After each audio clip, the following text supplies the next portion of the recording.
Everyone who's joining us right now on our live stream. We appreciate you tuning in, or anybody who might be watching this after the fact.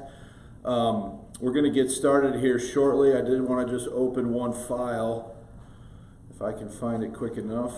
Okay, there it is. All right, so if you're joining us online and you want to follow along, go to gracelifebiblechurch.com, scroll down under recent sermons, and click on the link for November 10, lesson 244, and then you can click on that link, and then that'll open up the notes that we're going to be following along here in class.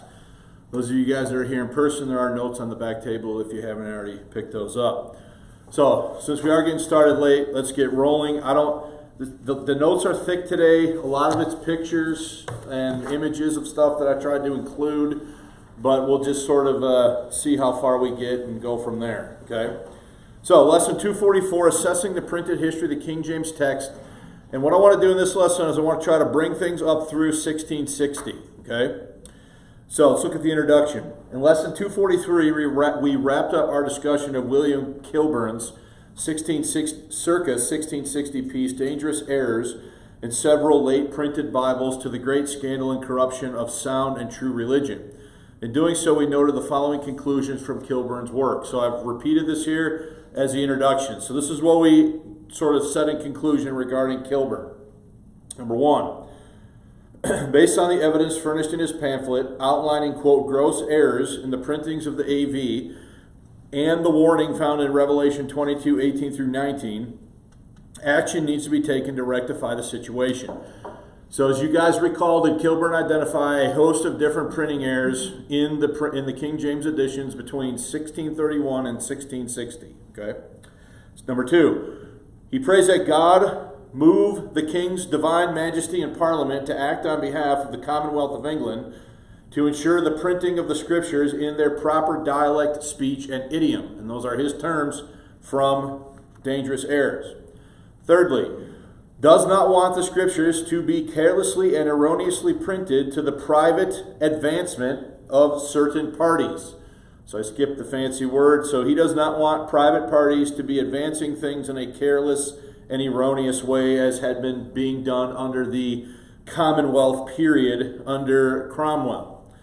4. Kilburn does not want the future printing of Bibles to be, quote, solely appropriated to Mr. Hill and Mr. Field, appointed under Cromwell, who are trying to assert private right or ownership of the original manuscript of the King James translators. 5. The state should not be divested of the patronage and protection of the Word of God. 6. Bible printing should not be left again to those outside of the oversight of the Stationers' Company. 7. Only competent master printers should be permitted to print the text under the oversight of Parliament, most notably London and Cambridge. And 8. No private printing rights should be allowed in the AV. So, Kilburn, after assessing the situation and providing 10 different editions as evidence, these are sort of his conclusions of what should happen. And it's important that we understand that he's writing this right around the time when the restoration of the monarchy is going to be occurring. You guys remember your English history. There's a Civil War period where the king is kicked off the throne, and there's infighting between the Puritan faction and the Royalist faction. And for a while, Cromwell the Puritans went out for a while, and they established a commonwealth with Cromwell sort of as the leadership. And in that period, it's sort of a free-for-all as far as the printed history of the text is concerned. And so Kilburn is endeavoring to try to rectify that through the writing of this piece in circa 1660. Okay? Bottom of page 1. In addition, we also commented on some of the practical takeaways from having studied Kilburn's work. And again, I'm summarizing here. Number 1, true printer's errors are easy to spot when compared to the standard received AV text because they are almost always wacky and obvious. Did we not see that where big sections are left out or some sort of crazy reading is identified? Okay. In contrast, editorial changes are measured and generally serve to improve the text. So that's a distinction between an editorial change and a printer's error. Most of the textual differences in the printed history of text are clearly the result of printer errors. Number 2, editorial changes and printer's errors are both realities when studying the printed history of the King James text. Studying Kilburn's dangerous errors highlights the reality that printer's errors, why did I have this in here twice? Well, it's the same kind of idea. Are generally, let me start over. Studying Kilburn's dangerous errors highlights the reality that printer's errors are generally easy to spot because they clearly lead to nonsense readings. When a printer's error is not obvious, so for example, when you leave not out of the 7th commandment and say, thou shalt commit adultery, is that an obvious printer error? Okay? So when a printer's error is not obvious, honest inquiry is open to the possibility that an editorial change has occurred.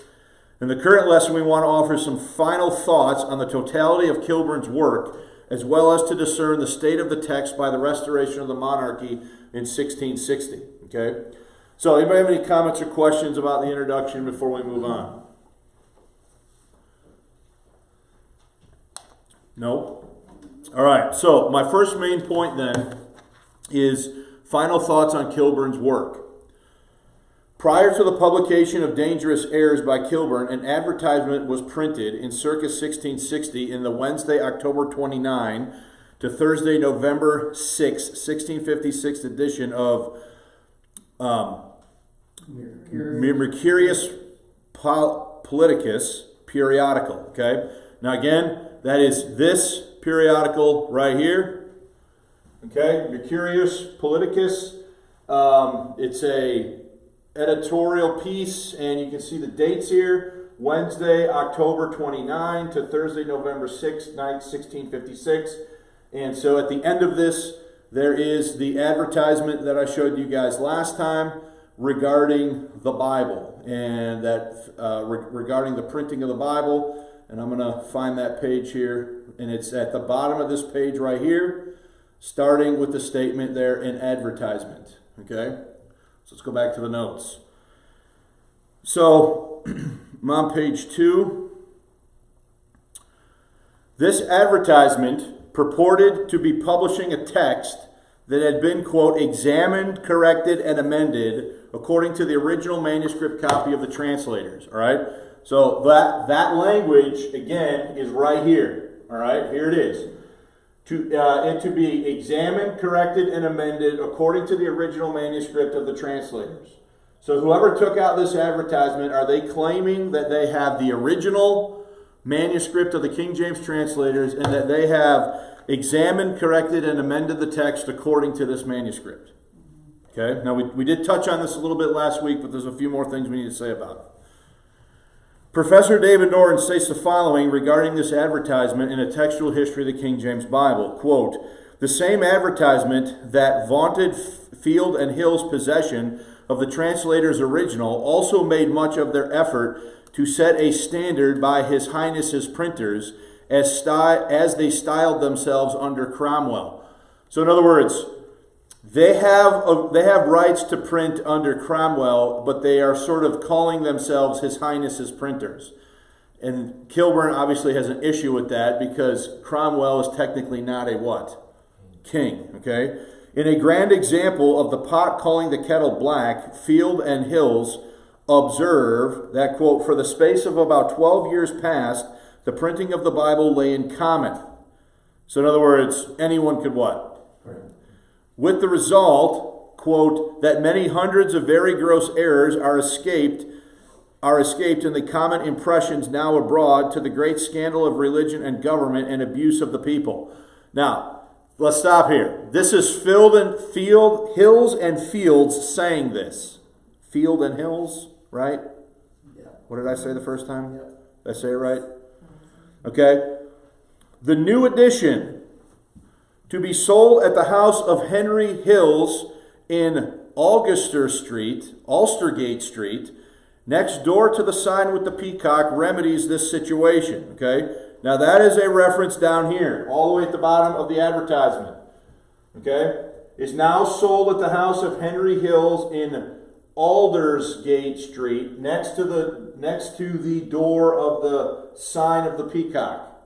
So in other words, if you want this revised Bible, where do you need to go to get it? There. to this establishment here. It's telling you what street it's on and where to find it, right? And they're claiming that this one is the one that is examined, corrected, and amended according to the original master copy of the translators. Okay. So, due care hath been had to settle the printing of the scriptures. So this is from the advertisement. Okay. Due care hath been set to settle the printing of the Holy Scriptures in an orderly way for the time to come. And there is now a Bible finished by His Highnesses, and he's talking about Cromwell's, because it's 1656, okay, special command, free from those errors which are kept in many other impressions, it being examined, corrected, and amended according to the original manuscript of the translators. So again, guys, that is this paragraph right here. For remedy whereof due care hath been had in the settle of the printing of the Holy Scriptures. And so they're claiming that they've examined, corrected, and amended this according to the original copy of the translators. Look at the next paragraph. At the end, that a book of so sacred concernment may be exactly and truly printed for the future, there are two correctors kept to correct all Bibles that shall be printed hereafter. And over and above, there is also learned persons appointed by His Highness carefully to revise every sheet before it be wrought off the press. So let's just stop there. What are they claiming? Are they claiming to have the best copies, the most accurate copies, corrected by the translator's original manuscript with due care? And are they saying these are the best ones you can buy as far as their accuracy? In the advertisement. Is everybody with me? As we saw in lesson 243, Kilburn's dangerous errors puts the lie to the claims made in the advertisement from 1656. This edition constitutes one of Kilburn's most lengthy discussions. So I have reduplicated it for you on the top of page 3. Now we're not going to look at every word of this because we already did this last week. But just a couple things to remind you. Okay, look, we will look at the first paragraph. So, understand what's going on here. Kilburn, in circa 1660, one of the ones that he is reviewing is the one by Field and Hills that is being advertised in this advertisement as the best copy. And he finds all of these errors in it that we're about ready to just sort of peruse through. Look at top of page 3. In a Bible in 12, that's duodecimal size, printed at London by Hen Hills and J. Field in anno 1656, corrected by one Mr. Robinson, a Scottish rabbi, and published in an advertisement by Mercurius Politicus, 6 November 1656. So which edition is Kilburn talking about? Which edition is Kilburn talking about? He's talking about the one from this what? Advertisement. The one that's claiming to be what? Error-free. Error-free. And corrected, amended, etc. by the translator's original copy. Okay? And then notice what he says. He says, and in truth, I think he was not deceived, though indeed he abused the commonwealth, for I am confident if the number of the impressions, as I am informed, 20,000, there are as many great faults therein, verbal, literal, and in the difference of the italic words, to the great corruption of the text, and in false points of distinction, so that besides the base paper, meaning what? Inferior quality, right? The base paper and printing and abridgment and perversion of the contents and transposing and confounding of words, whereby it is very troublesome to read, it is the worst of all the rest that are exposed in your view. So in Kilburn's judgment, the one that is advertised here, is the worst one he what? He looked at. Okay? So the one that's claiming to be examined, corrected, and amended by the original manuscript, he says it's the worst one he's looked at. Okay? Let's see. As appeared palpably to the Parliament, whereby the sale thereof was inhibited, but since dispersed very much at county fairs and markets by bookbinders and petty chapmen, being no fitting book for the sale by the stationers in London, wherein you may observe these faults. And then he's going to list not all of them, but a bunch of the faults that he finds. Okay, so Kilburn is saying that the one that is published in this advertisement, the edition that this advertisement is advertising as being the best, this advertisement saying this is the best one you could get, and it's going to set the standard, from here on out, etc. Kilburn's saying this is not the standard. This is actually the what? The worst one. Okay, so what were some of the faults? Just really quickly here. Okay, Genesis 1:21, cod for God. So when the text should say God, it reads what? Cod. Okay, in so many places. So still talking about Genesis, chapter 7, verse 3, chapter 10, verse 19, chapter 15, verse 3. Abraham, before God changed his name from what? So they're calling him Abraham before in the text God actually what? Changed his name. So is that a mistake? Yeah. It's obviously a mistake, right? There's a ton more that he goes through. I don't want to read all of these just because it's tedious and it would take a long time to do it. But you guys can go through here and look at some of these. Some of these are just, like ridiculous.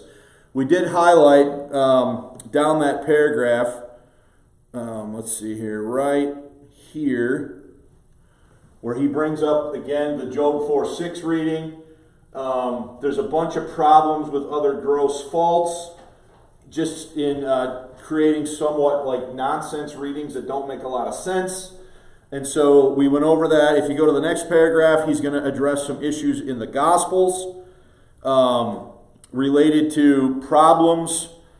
Just a couple lines. We'll look at a couple of these. He talks about Luke 6:22 and 7:41, a base squabble and nonsense. In chapter 9, verse 3, he talks about how the text reads loves where it should read loaves. In chapter 16, verse 17, it says title or tittle of the law, or title of the law for tittle. So no tittle of the law, but the text says title. Again, loves for loaves. There's all sorts of misprints and problems with this particular edition. Yet, in the advertisement, come on, is it claiming to be examined, corrected, and amended by the original manuscript copy of the translators? Okay, so let's go to page 4. So in a twist of irony, the very edition claiming to have been examined, corrected, and amended according to the original manuscript copy of the translators was one of the worst editions Kilburn evaluated by Kilburn. Despite their puffery, as Norton calls it, the advertisement was significant in that it sought to leverage public feelings regarding the state of the text to their economic advantage. So what are they trying to accomplish here? Are they aware of the fact that there are issues in the printed text? And are they going to great lengths to try to make the public believe that they've fixed all of them? Yeah. Even making refuge to the original manuscript of the translators to do this, right? And so what Norton is saying is the fact that they're leveraging this to their economic advantage demonstrates that was the English reading public aware that the Bible was not being printed very well. You guys understand that point, okay? So let's look at that last sentence again. Despite their puffery, as Norton calls it, the advertisement was significant in that it sought to leverage public feelings regarding the state of the text to their economic advantage. Quote, recognizing public feelings about the state of the text, Field and Hills judged that claims of correctness and authenticity will best promote their commercial ends, and that the notion of settling the text, quote, in an orderly way for the time to come will best preserve their position. So are they leveraging things to try to have things fall to their economic advantage? All right, anybody got any questions or comments about this before we move on? This is the comment that this is operation out of the flesh as opposed to operating out of the spirit. It's obvious. Yeah, I mean, you got folks here who are seeking to be profiteers in the, what should be a very meticulously done with great care and concern type of an enterprise, and they're just sort of, so they're really, let's just be honest, in a sense they're lying. They're saying they have the master copy, they're saying they've examined, corrected, and done all the stuff, but when you look at it, they've got the worst one on the market according to Kilburn of all the ones that he looked at. Okay? Any other questions? Now, I'm going to say this, and I think that we might have actually found this particular copy online, finally, that Kilburn is evaluating here. Unfortunately, we found it sort of when it's too late, so I couldn't really take screenshots of it and include them in the notes so you guys could see what was going on. But I do believe we have found this particular printing that Kilburn is evaluating by Field and Hills. Okay, look at the next point. Kilburn's other important piece, titled "Proposals Humbly Presented to Public Consideration, but more particularly the Right Honorable the Subcommittee of the Parliament for Religion concerning the future printing of Bibles in English." That's the title. Okay. Sought to establish a framework for arriving at a standard text. So understand what's going on here. Kilburn publishes two pieces. There's dangerous errors that we went through in the last two lessons, and then there's another one, this one about proposals humbly presented. Okay? Quote, "That there may be a fair copy of the last translation of the Bible, engrossed either in parchment or vellum." Okay, so in other words, does he want it on a particular type of paper? "In a full character, which may be compared with the original by 4 or 5 ministers, and so kept in Zion College as an authentic record for orthography, so truly and critically written that hereafter a letter shall not be altered." So what does he want to do? Does he want to establish a standard text that has everything spelled correctly to the letter? This is what he's calling for. Does everybody see that? Okay? And then he says, "that so all people upon any doubt may have recourse to the original to prove whether their printed copies vary or not." So what is Kilburn very clearly calling for in Proposals Humbly Presented? He wants to establish a master printing that all printings from then on can be compared to determine if they're correct or not. It's like a proof copy. Yeah, essentially that's like a proof copy. I mean, we had that when I was working. Yeah, the customer sent you over this, and then when you had your first copy come off the press, they would make sure that all the prices were correct. That's pretty much exactly what this is. Professor Norton unpacks these statements from Kilburn as follows, quote, "Original seems to mean first, the translator's manuscript, then new fair copy. And then in a full character probably means in a large hand and without abbreviations." Those are his opinions. I don't know if he's right about that. I just included those just for completeness sake, okay? But it's very clear what he's proposing. He wants to produce a master copy that will be the standard bearer that all the rest are going to be, compared against. That was the first thing. Next, Kilburn proposed, quote, "that the Bible hereafter may be printed truly according to the translator's copy, with diverse readings and parallel places in the margin as formerly hath been done." So does he want it to conform to the original standard in terms of marginal notes and cross-references, parallel places, etc., as formerly have been done, which are helps for the comparing of some and illustration of other places. So he wants it to be exact in its orthography and spelling, but does he also want it to have the original notes in the margin and cross-references? Okay? that some scholars may be appointed to the correction who have skill in the original and not left to mercenary corrections. Now, I take that to be sort of a slam on how they were doing their proofreading. Okay? The Bible has never been printed. The Bible has never better printed, was never better printed, than Mr. Buck and Mr. David at where? Cambridge. So let's stop there. Amy, you asked the question last week. What is the standard that Kilburn is judging all this by? Remember when we were going through the errors, you raised that question. It's very clearly the standard of whose printings? The Cambridge printings. Okay? All right, any questions before we go to page 5? Who were the oversight stationers company? Was that established by the king or? The stationers company was, I think I kind of talked about this last time. I would call them sort of like a guild. Okay.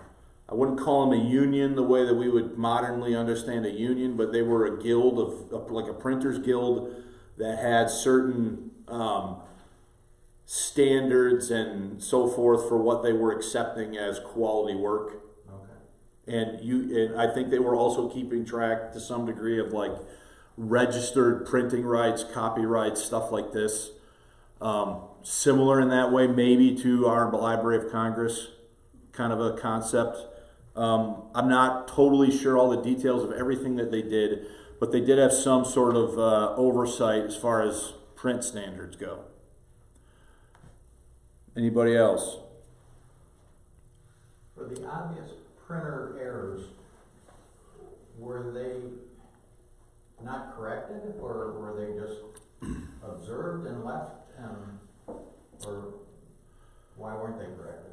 I guess is my question. Well, I mean, I guess it depends on how you want to look at it, right? Yeah. So let's take this one that Kilburn by Field and Hills that Kilburn has issues with, says it's the worst one that he looked at. Right. The one that's related to this advertisement, right? Okay. Kilburn says he says there's 20,000 of them that have been printed.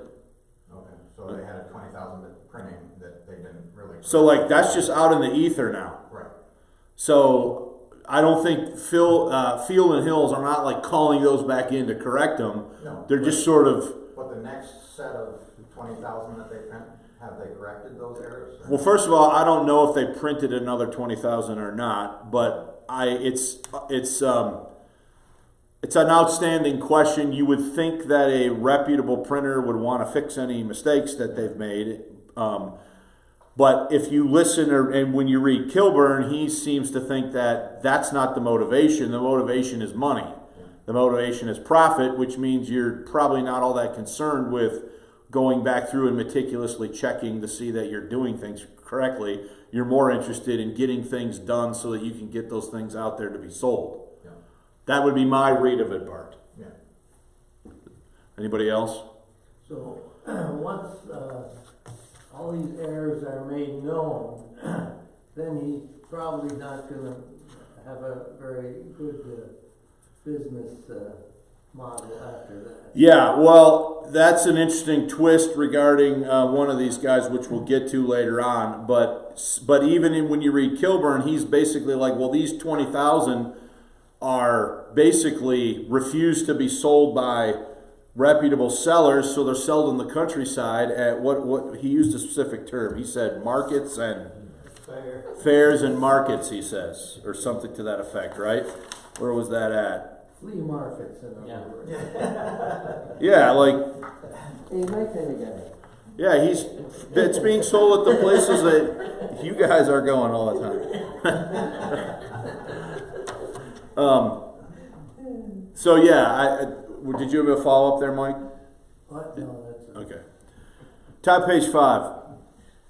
Regarding these quotes from Kilburn, Norton writes, quote, "This is either redundant or if translator's copy means the same as the original that the ministers are to make comparison with contradictory. The crucial point is that, so in other words, what Norton's saying is that it's a little unclear exactly what Kilburn means when he uses the term original here. Okay? But then he says in the next line, the crucial point is that he looks for a standard, and while assuming the existence of the translator's original, takes it as unsatisfactory. Point 3 is that some able scholars may be appointed to manage the correction. They should have skill in the original, now meaning the original languages. It is here that the reference comes to the Bible being, quote, never better printed than in the Cambridge 1638 edition, where indeed able scholars were, with skill in the original, had supervised the text. Most of these points might have been cribbed, that means copied, from another person's work, illicitly or without acknowledgement, from Field and Hills, but what matters most is the essentially conservative spirit they embody. Let the editorial work be perfected and enshrined in a standard, thereafter no more what? That's essentially what he wants, right? That is the goal of what Kilburn is wanting here. The recommended procedures never took place, and so for want of anything even better, the 1638 text gained more and more acceptance as the standard, or in the word of dangerous errors, as authentic. So, what Kilburn called for in humble proposals or proposals humbly presented never actually what? It never actually materialized. So in lieu of it materializing the way Kilburn called for it, what became sort of the de facto standard is the 1638 what? Version. Cambridge Bible. Okay, the one that was done at Cambridge. Kilburn's final point moves from correction of the text to correction of the translation, according to Norton. Quote, notwithstanding many faults were amended in the Cambridge edition, partly by the translators themselves, partly by others. So, this is a controversial statement being made by Kilburn because he's saying that some of the translators, most notably Ward and Boyce, who served on the 1638 Cambridge project, are correcting, notice what he says, notwithstanding many faults amended in the Cambridge edition, partly by some of the translators themselves. So is he saying that the translators reviewed their work and were correcting things? No, they changed them, whether it was substantial or not. Mm-hmm. So that's an interesting point, at least from Kilburn's point of view. Okay, so let's start that over again. Notwithstanding many faults were amended in the Cambridge edition, partly by some of the translators themselves, partly by others, yet the whole translation may be revised by learned men and public notice given, that so others, for all parts, may suggest to the revisers their opinions concerning amendments. So what he's saying there, see, now what Kilburn is saying is he's going beyond just spelling and punctuation and setting the standards in those senses. Now he's saying the whole thing needs to be reviewed or revised for translational what? Potential translational errors or mistakes. Okay? So, despite Kilburn's call, the translation was never, quote, revised by learned men in the 17th century. It never happened. All right? Professor Norton summarizes the state of the text by the restoration of the monarchy in 1660 as follows, quote, viewing the history of the text to 1660 as a whole, it manifests a battle between commercial and scholarly spirits in which the commercial benefits of being scholarly were occasionally realized. Within the scholarly spirit, two impulses were in tension. One was the impulse to innovate in the endless quest for perfection. The other was the impulse to fix. By the time of the Restoration, the impulse to fix the text was ascendant. Innovation was confined almost entirely to presentation and extra textual matters. So in other words, you had two forces here, according to Norton's analysis. By the time of the Restoration of the monarchy in 1660, you have one impulse that is seeking perfection, and then you have another impulse to fix what was already there. The errors and mistakes that had crept into what was already there. Okay? And what he's saying is that if you read that last sentence again, by the time of the Restoration, the impulse to fix the text was ascendant. Meaning, they were going to fix the printer errors, they were going to fix the obvious mistakes, but they were not going to go back and review the whole thing. As far as a translation, you understand what I'm getting at? Okay? And then he ends the line by talking about innovation was confined almost entirely to presentation. That would be things like page layout, fonts, pictures maybe even, illustrations, things like that now they're going to add into the text. Okay? And he ends by saying, and extra textual matters. Okay? All right. Any questions about that before we at least try to get into the next point? So, I think it's fair to say that by 1660, what was recognized as the general standard text? 1638. The 1638 Cambridge. Okay? So anything that was done to that text was done mostly from the lens of trying to fix any printer errors. There's no like review of the translation compared against the originals happening. And any innovation is going to come through extra textual things, as Norton has just mentioned. Okay? Now, are there any questions before we go on to the next point?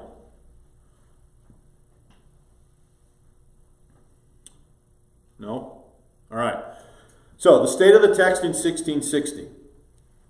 Professor Norton addresses the printed history of the text through 1660 in a narrative section of his other book, the King James Bible, A Short History from Tyndale to Today, that is worth considering as a summary. Please note that I have inserted screenshots documenting Norton's various points where possible.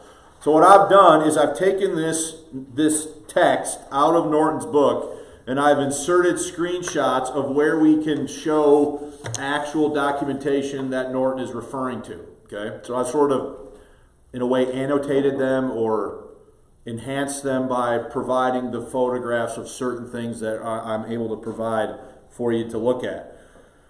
So, the declining standard had much to do with the monopoly system that controlled printing. As Sparks showed in 1641, high prices accompanied the low quality. We've already talked about that in a previous lesson. Church Bibles had gone from £1, 10 shillings to £2. What became the commonest format, octavo, went from 3 shillings, 2 denarius unbound, to 4 shillings, even though the text was cramped into fewer sheets. So to save money, what are they doing? To save money on paper, what are they doing? They're condensing the text into ever smaller what? Printings, of cramping it in there to get as much as they can. Octavo New Testaments similarly were 1 shilling instead of 10 denarius. Duodecimal Bibles imported from Holland in 1639 were better than the King's printers of the same year, and at 2 shillings each unbound were half the price. So remember we talked about that, how these printers on the continent were seeking to take advantage of the market and underselling the King's printer. Remember we discussed that in a previous lesson. Okay. Let's see. Pity the manufactory should be carried thither by dear selling here. So in other words, are people going to buy what they think is their best option? Best value. Best value, best option, okay. Only once was the London price cheaper. The Cambridge edition of 1629 on cost, 10 shillings unbound, was immediately undersold by a quarto from the King's printer for 5 shillings. So here's the point again. Are these guys in direct competition with each other over the Bible market, and are they trying to undersell each other? Okay. Whether or not Kilburn was right that £10,000 a year could be made, the monopoly was fiercely protected and coveted. In 1642, during the Civil War, the office of the King's printer lapsed. So we haven't really talked, we've made reference to this, but we haven't talked about it specifically yet. So when the Civil War comes in 1642, the King's printer's office lapses. because the crown is no longer what? They're no longer in charge. Okay, so the office of the king's printer lapsed, notice, and other printers entered the market. Also in 1642, the King James Bibles with the Geneva, Thompson, Junius annotations began to be printed. So that again is this edition right here. I've showed you this once before. Notice that this is the Holy Bible, newly translated out of the original tongues. And then it says, with most profitable annotations upon all the hard places. So what this is a King James Bible with the Geneva marginal notes in the margin. And notice this is coming from where? Where did I see that? Is that on there? Yeah, at the bottom, sorry. This is being printed where? In Amsterdam. Okay, so this is a King James Bible with Geneva marginal notes that are now going to be printed in Amsterdam and brought into England. Okay, bottom of page 6. The 1642 title page from the New Testament states that the notes were placed in due order by J.C. I don't think that's Jesus Christ, okay? Probably John Crane, a leading Brownist, who from 1647 proved a different set of annotations to the King James Bible consisting largely of cross-references, which eventually contribute substantially to the King James Bible margin cross-references. So stop right there. Are these printers now innovating by adding things to the margins and changing the marginal notes? Does everybody see that? So that's why Kilburn is calling them to reinstate the original what? Marginalia. Is everybody following that? Okay. Page 7. Here's a picture of that title page. So again, you can see newly translated, okay, with brief summaries and expositions of Theodore Beza upon hard places. Talks about Junius upon the revelation of St. John. And then at the bottom here, it talks about how these are placed in order by J.C. Okay, so again, it's also saying this is coming from where? Amsterdam. Okay, so look at the next statement. The Company of Stationers began printing Bibles, and William Bentley, with the authority of Parliament, produced octavo editions without the Apocrypha in 1646, 1648, and 1651. Look at the next page. So here's the title page, okay? The Holy Bible containing Old and New Testaments, late translated of the original tongues by His Majesty's special command. And then look down here. This is done at London by William Bentley in what year? 1646. Look at the next picture. This is the table of contents. So here you have the books of the Old Testament in their order. And then here you have the books of the New Testament starting right here. And what is missing? The Apocrypha that had been between the Testaments is missing from this 1646 printing. Okay? Now, it's important to note that this is happening during the period of the Commonwealth, when things were starting to get, hairy there, and it has, in my mind, a lot to do with the fact that the Puritans did not like the Apocrypha. Okay? Any questions? Could it also, though, have been financial motivation? I'm sure it could be. You save money in paper, etc., if you don't include the Apocrypha. I think that could be. I think politically it might have more to do with the Puritans. Because even this one, Bud, the first one we looked at there, Bud, the King James Bible with the Geneva marginal notes, seems like a very Puritan thing to do, because did the Puritans like the Geneva Bible on account of the marginal notes? Remember, the marginal notes in the Geneva Bible were anti-monarchical, and they fit better the theology and practice of the Puritan faction. Okay, so I would say that a lot of this has more to do with the politics maybe than trying to save money. I have a question. They use the term several times, unbound. So I mean, like printings over in Amsterdam, they came unbound, so they were just the pages. So then they had to be bound in England, or? Yeah, that's a great question. I don't know all the details of that, but I would assume that that's what it was. So I don't I know. can't imagine trying to transport loose pages safely. I mean, now you could shrink wrap them or something, but back then, I don't know, how do you transport? Or just keep the pages in a box. Yeah. And I'm also, when we were talking about unbound stuff, we were talking about London and Cambridge specifically, not necessarily Amsterdam. So I also find it somewhat difficult to believe that an Amsterdam printer would send unbound copies across the ocean. I would think they would bind them. Maybe there was a but- incentive because of tariffs or something. If it was assembled in England, it was cheaper than. I mean, that could be. Didn't even. That could be. I don't know the answer to that part of your question. Page 9. One of Bentley's editions dated 1646, but probably later, is remarkable. Now look at, chapter summaries are revised and shortened. So again, is that messing with the ancillary material? Okay.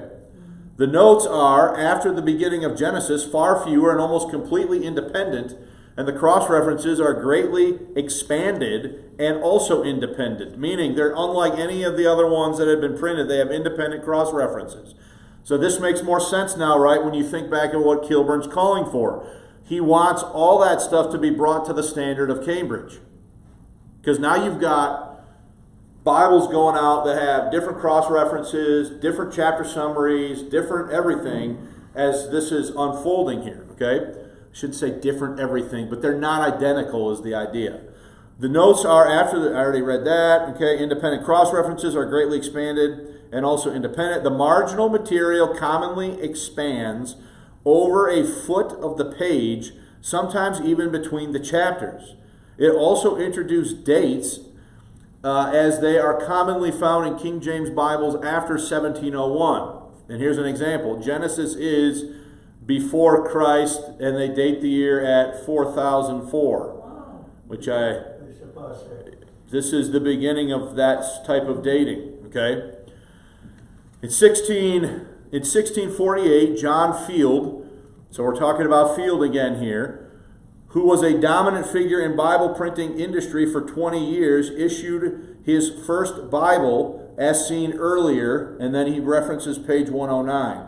So I've indented this, and we're going to jump back to page 109 where he talked about Field. Page 108, entering a discussion of what became of the original manuscript given to the printer by the King James translators. A pamphlet of 1651 declares the sole right of printing of the Bible by Matthew Barkers in regard to his father paid for the amendment or correction translation £3,500 by reason whereof the translation copy did of right belong to him. An entry in the Stationer's Register by Oliver Cromwell allocating Bible printing to the printers Henry Hills and John Field was objected to in 1656 on grounds that the Bible copy was not Barker's but Bill's, and that it was only held in trust for Bill. And then I got the entry here where you can read the details of that. So I took a screenshot of it. I'm not going to read it all to you, but if you read this, it's a entry into the Stationer's log about the dispute over who has the real, rights, if you will. Okay. Baker, however, is reported in a 1659 pamphlet by mediation of Mr.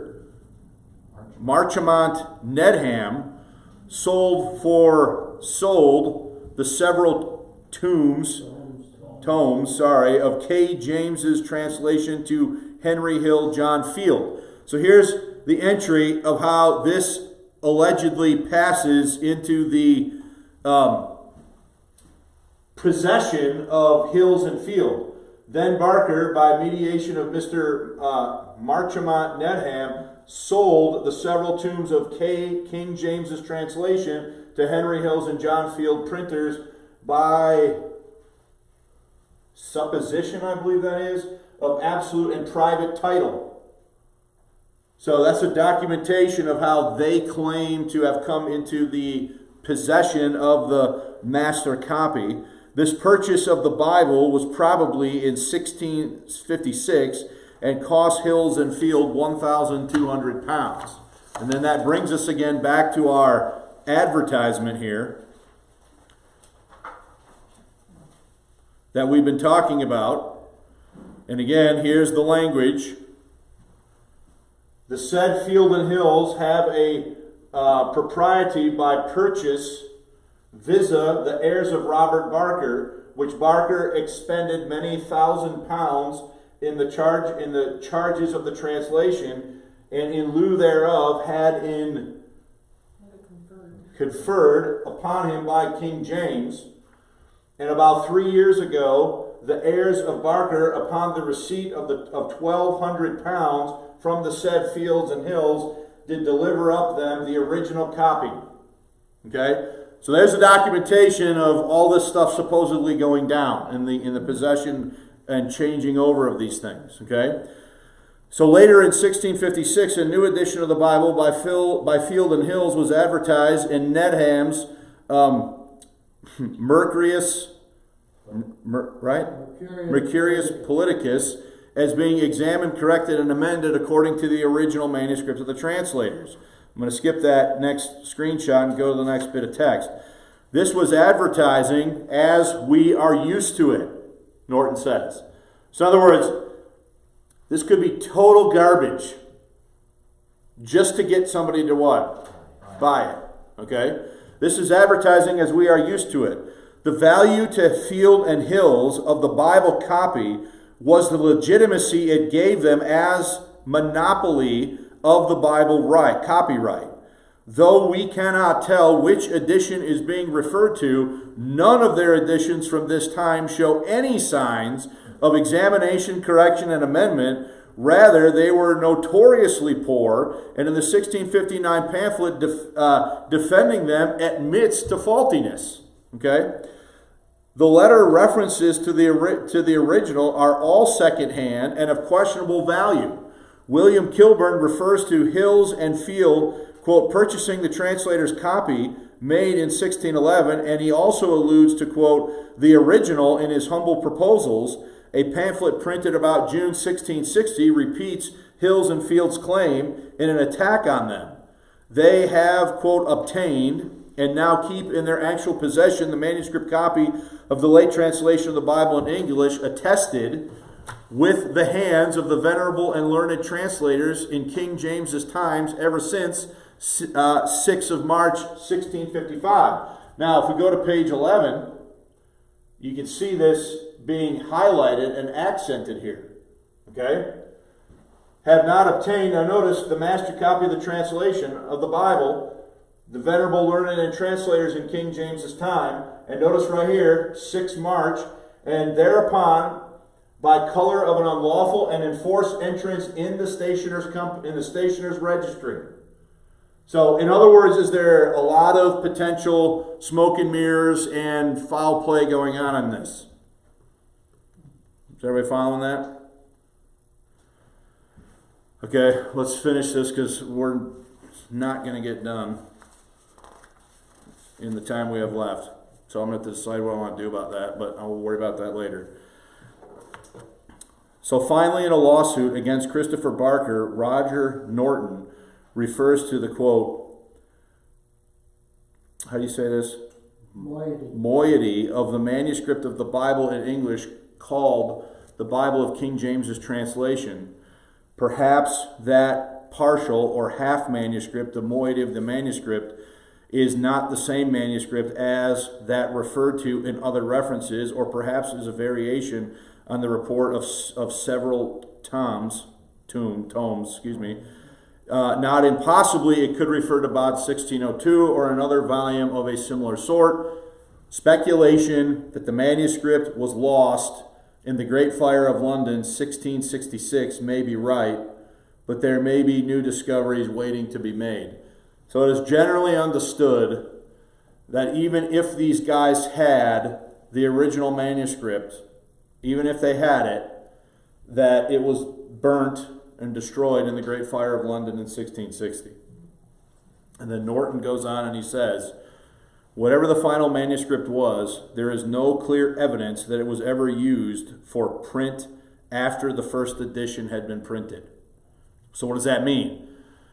That means there's no evidence to suggest that anyone ever corrected or amended anything with the text off of this original manuscript after the 1611 original printing was done. That's what he's saying. So let me read that again. Whatever the final manuscript was, there is no clear evidence that it was ever used for print after the first edition had been printed. It may have been referred to, but subsequent editions were made, and with an increasing degree of randomness from earlier editions, not from the manuscript. So in other words, as they said it, so when Cambridge set to make the 1638, were they revising their 1629?